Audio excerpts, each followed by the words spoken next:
Assalamualaikum warahmatullahi wabarakatuh. Saya Nurul Atira binti Muhammad Syukri bernombor matrik C19E0641. Ini merupakan tugasan akhir bagi ACY4093 iaitu warisan nasional bina. Baiklah, saya akan mulakan dengan konsep binaan di alam Melayu.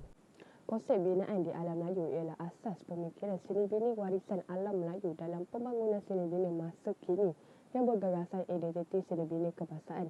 Beberapa kecirian dan seni bina warisan orang Melayu yang telah dijelaskan telah dicuba untuk diterapkan ke dalam beberapa reka bentuk projek pembangunan nyata. Walaupun tidak semua kecirian tersebut dapat diterapkan pada sesuatu projek pembangunan, namun beberapa percubaan yang telah dilakukan boleh dibuat pengukuran tentang pencapaiannya. Pendekatan yang telah dilakukan tidak sesekali menjadikannya gaya dan perwatakan seni bina warisan alam Melayu sebagai ikutan. Sebaliknya, hanya menyambungkan atau melestarikan gagasan pemikiran seni bina tersebut.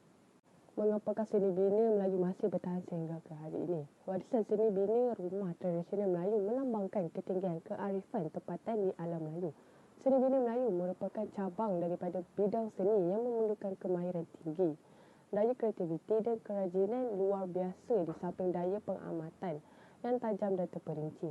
Kehalusan seni pertukangan teknik, pembinaan dan pemilihan bahan binaan setempat menghasilkan interaksi bangunan dan alam sekitar dengan baik, memenuhi keperluan fungsi yang seringkali dihubungkan dengan amalan, kebudayaan agama dan kepercayaan dan adat resam. Reka bentuk yang menggabungkan pertimbangan sedemikian telah menghasilkan ciri binaan yang bukan sahaja sesuai dengan keadaan dan iklim setempat tetapi juga tahap seni bina yang tinggi nilainya. Seni bina rumah Melayu mengutamakan faktor pengudaraan iklim dan bersifat mesra alam.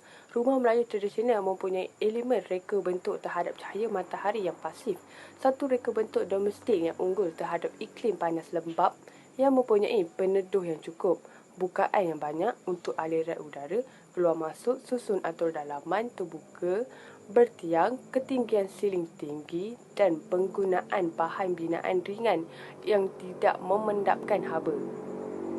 Sebagai contoh, pembinaan rumah Melayu berpintu rendah bertujuan supaya setiap orang yang memasuki rumah akan menundukkan kepala bagi mengelakkan terhantuk. Ia menjadi lambang kepada adab bersopan santun di samping sebagai tanda hormat menghormati tuan rumah. Nilai dan seni bina rumah Melayu juga dapat dilihat dari aspek estetika. Ungkapan cantik dan unik rumah Melayu merupakan unsur estetika yang dapat dilihat pada pola ukiran yang pelbagai motif pada elemen pintu, tingkap, dinding termasuk kekisi juga motif ayaman kelarai pada rumah pendinding tepas.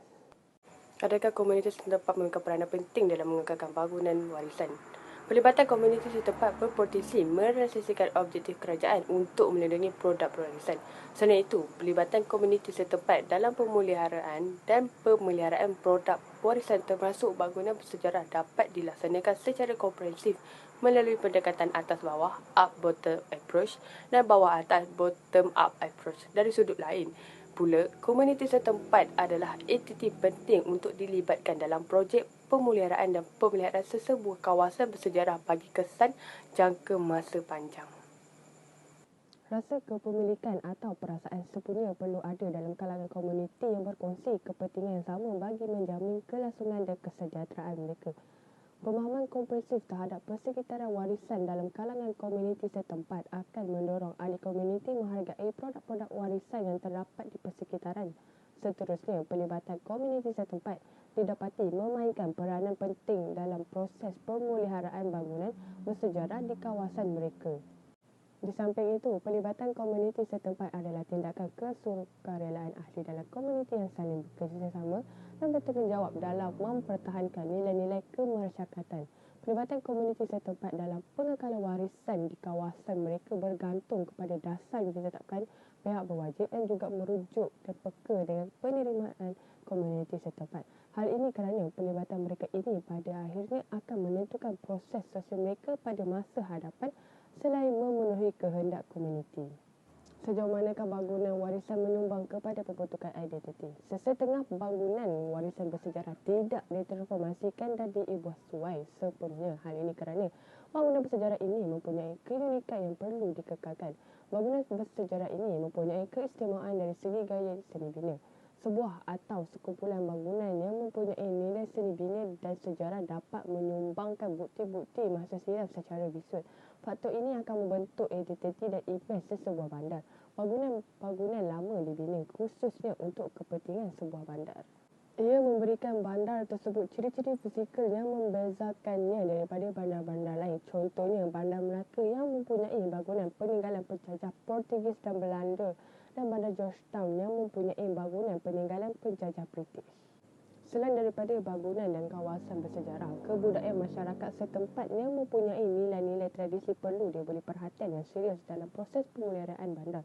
Masyarakat yang berbilang kaum di negara ini telah membentuk budaya yang menarik. Contoh aktiviti tradisi masyarakat setempat yang mempunyai nilai-nilai warisan ialah permainan tradisional seperti gasing dan wau, perusahaan kraf tangan seperti kain batik dan barangan perak, serta perniagaan pasar malam.